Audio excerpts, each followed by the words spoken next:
I was born in Kansas in 1884 and lived in Topeka till I was 18, moved to New York, and lived in New York until I was 45, never once wishing that I could have a garden.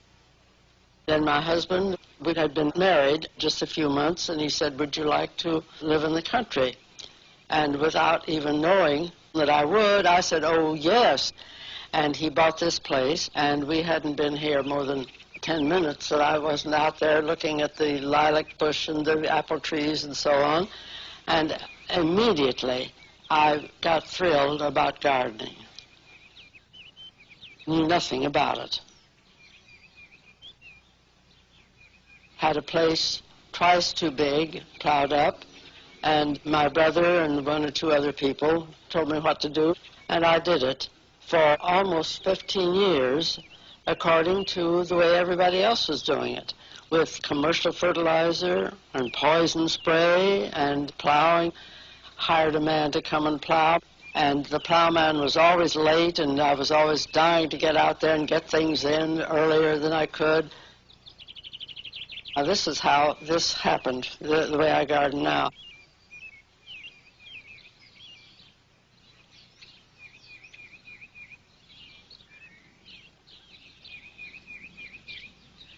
One morning in early April, I went out to the garden, couldn't do anything, just went out to shed a tear because I couldn't begin to plant. The plowman hadn't come.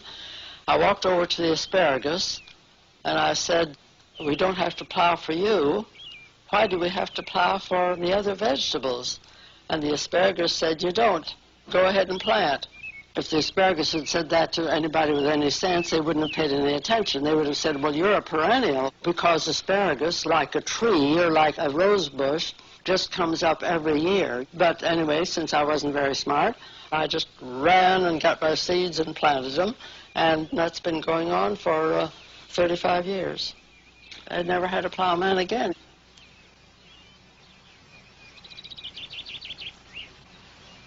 If I told you that the way I garden is very little work, you wouldn't know what I mean, because you don't know what I call very little work.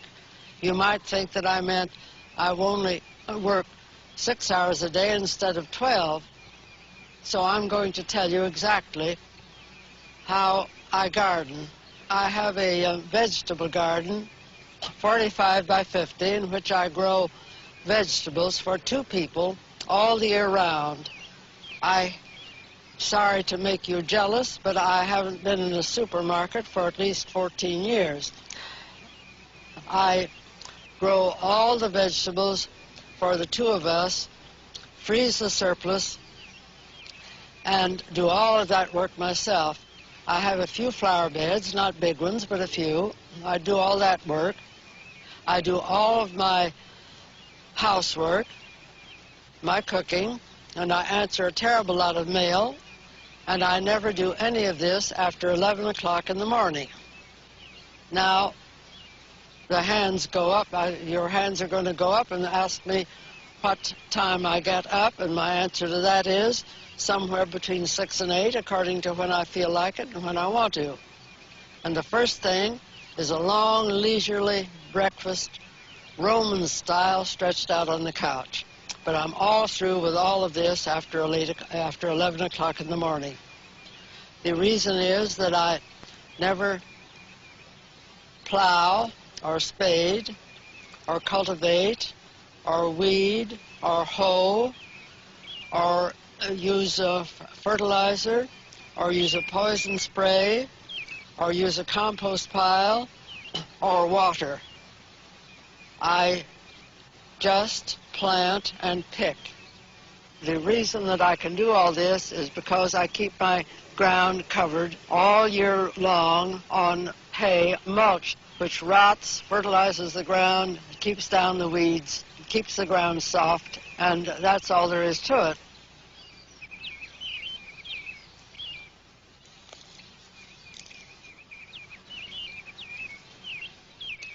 I had these turnips in here all winter long,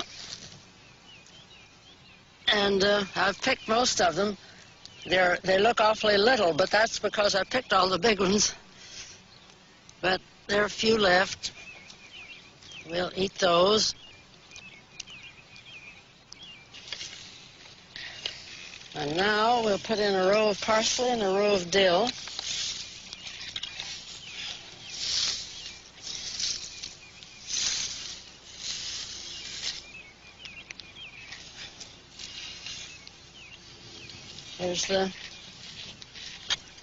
We eat them together, so we plant them together. Why not? Now, all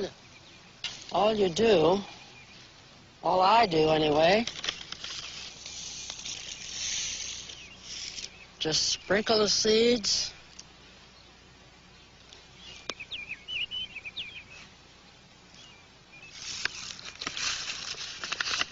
Now, I never really cover seeds the way most people do.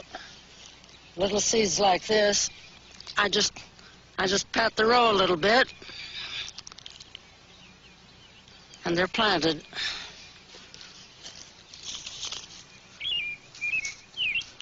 And the same with the dill.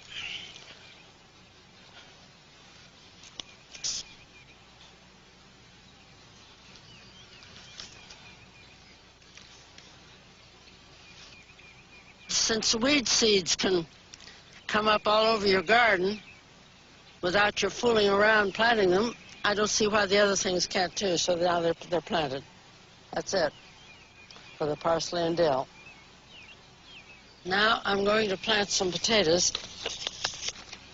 No, I'm not going to call it planting. Everybody wouldn't dream of planting potatoes like this, but I can think of no reason why not. They grow.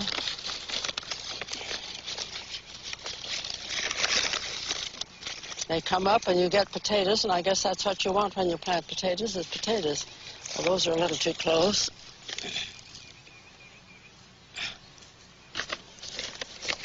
See, I had these in the house all winter, and then they begin to sprout, and then instead of throwing them away, you just come and throw them on the ground.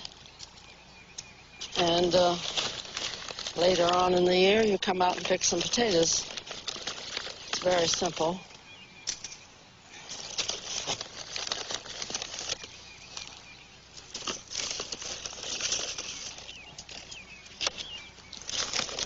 I would be willing to bet that 99 out of 100 people who see me do this wouldn't do it themselves. But that doesn't bother me. That's it. Potatoes are planted.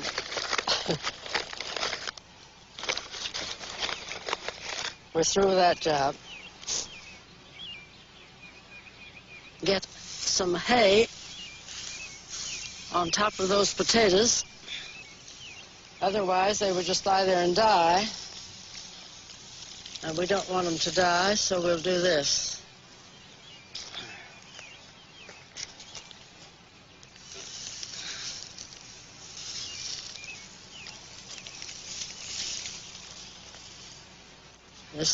This keeps the... You see, most people would cut those potatoes up with just one sprout in each piece of potato, but you don't have to, and I don't do anything I don't want to do unless I have to, and I don't have to. So there we are.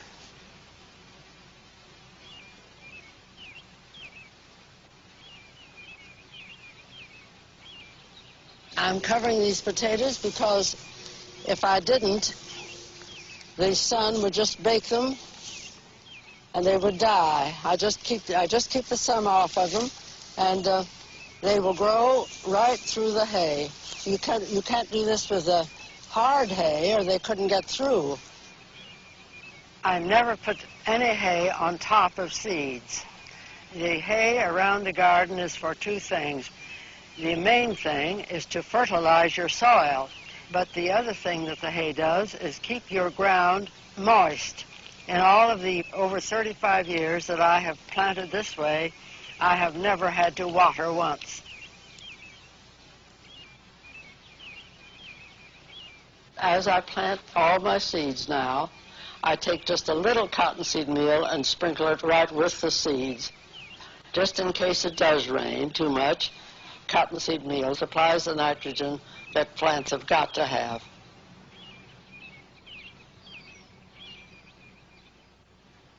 My father had a 40-acre farm, but he was superintendent of schools. He wasn't a farmer, really.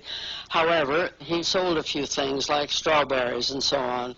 I was always top as a picker because I lived right there and I knew where the best ones were.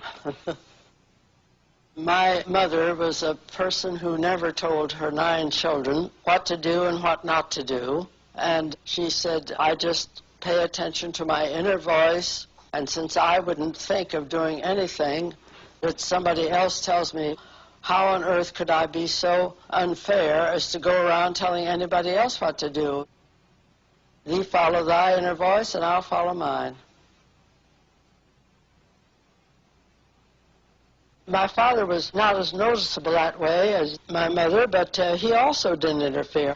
My father said to me once, Ruth, it's good to think for yourself, but just once in a long time, couldn't you think like other people? And I asked him, like who? And he changed the subject.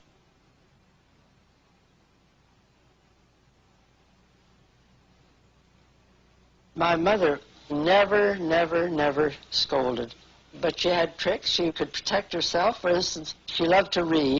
But in those days, you couldn't go to your bedroom and read in the wintertime because you didn't heat your bedroom, of course. And the only place you could read in the winter would be in the living room, which was warm.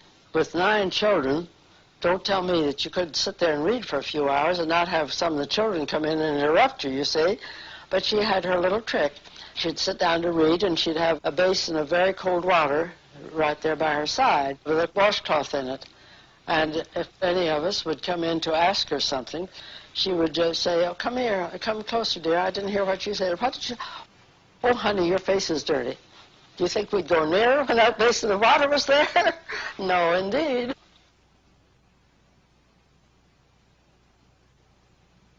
What I feel I know for sure is do what you want to do and don't tell other people how to behave. To make rules for other people, I just don't get it. For instance, when I helped Carrie Nation smash saloons, that was a big thing. They shouldn't do that, you see.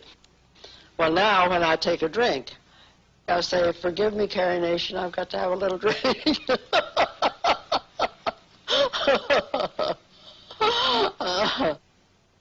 Yes, I helped her smash saloons.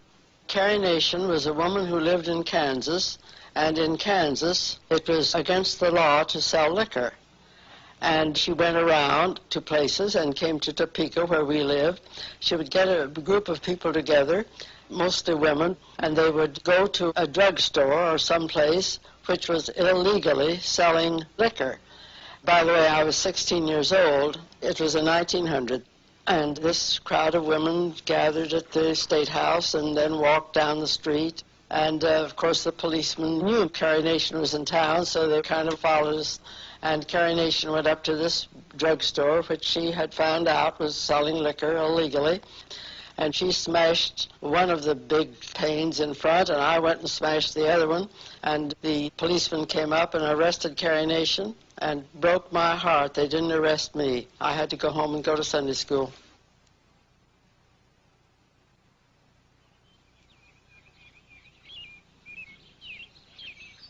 There's nothing dull about gardening, I can tell you that. You saw the raccoon cage. Well, for raccoons, that outside fence doesn't do any good. They just get over that and then eat your corn. They don't eat anything else but corn. And I got so desperate trying to protect my corn that my brother built that cage for me.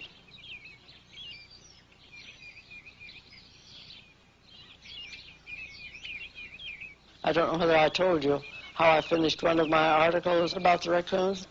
I finished the article by saying, now, of course, the raccoons can't get my corn, but they're so smart that when they figure out how to go in there and open the door and go and eat my corn, I'm just going to go back to the house, get on the couch, drink 2 daiquiris instead of 1, and forget it all. Really. Why did you give them a key? That's right. Why didn't I? Here you'll see a little row of lettuce, and here's a row of carrots. It isn't acting quite normal, but who's normal, huh? Now, the sweet Spanish onions are doing very nicely, and that little potato, well, it just came up, and we'll let it stay there, why not? And what's that? Another potato that just jumped there. Let it alone. What the devil is this? That's a weed. Out with it. It's fantastic what you can do growing your own things. It really is. And my rhubarb is just, well, I say to everybody, if you want a rhubarb root, please tell me, because I've got to get rid of some of it. It spreads and grows.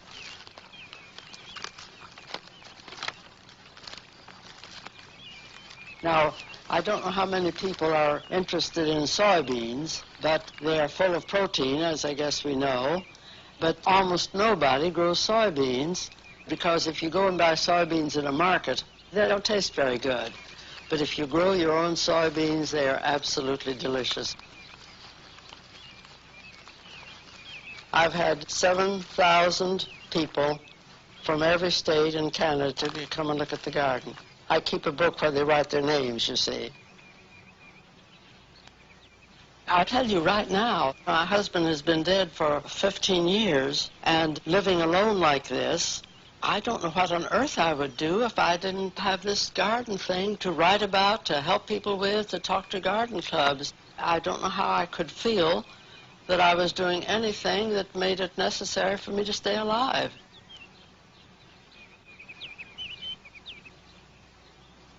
I don't lecture a garden club. I talk maybe for 5 minutes, and then it's open to questions. It's not a talk, it's a conversation.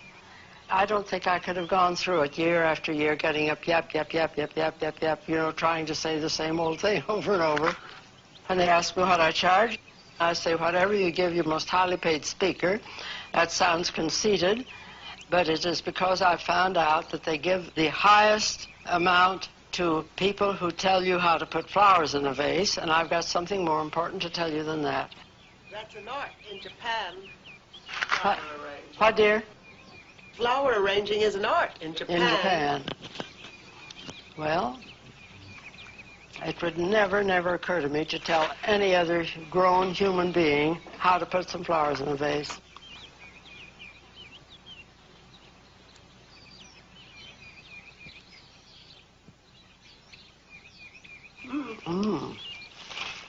This is so good.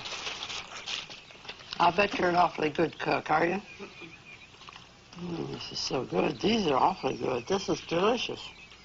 Well, when I'm invited out to lunch, I never eat a bite of breakfast. When I'm invited out to dinner, I never eat a bite of lunch.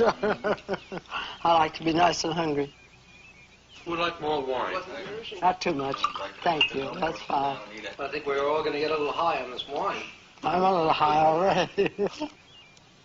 Did I tell you that I was 45 years old when I found out that people actually behaved the way somebody else told them to, like Emily Post? When Fred told me that Emily Post had written a whole book about it, well, I couldn't wait to read. I got hold of that book right away, and here I read this book. Do this, do this, do this, do this, don't do this, and I couldn't believe it. Behaving properly, for heaven's sake. This woman down the road, a very rich woman, invited me to a formal dinner party. You know, RSVP and wear so-and-so. What do they call it? Black tie or something like that. I wrote her back.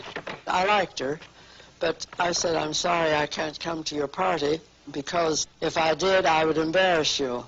I wouldn't know how to behave. I wouldn't know what to wear.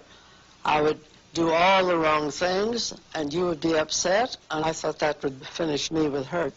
And the next day, somebody knocked on the door, and here was one of her servants with a great big bunch of beautiful flowers for me. So at least it didn't make her mad. She's nice. I've been there a few times since, but not to a formal party, for heaven's sake. Huh? I couldn't go to a formal party.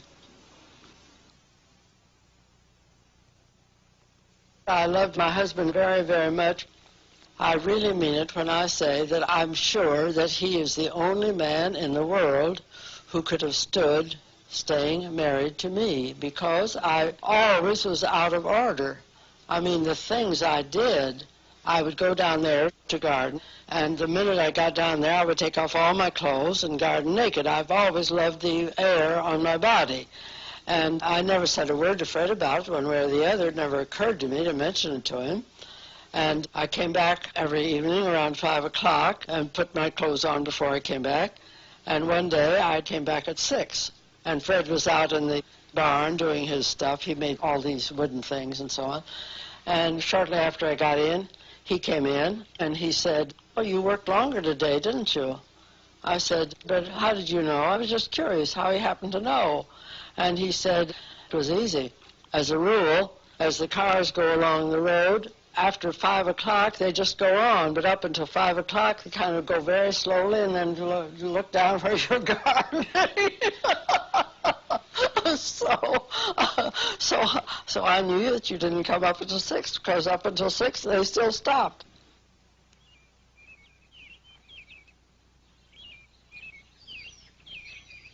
I just am by nature an optimist.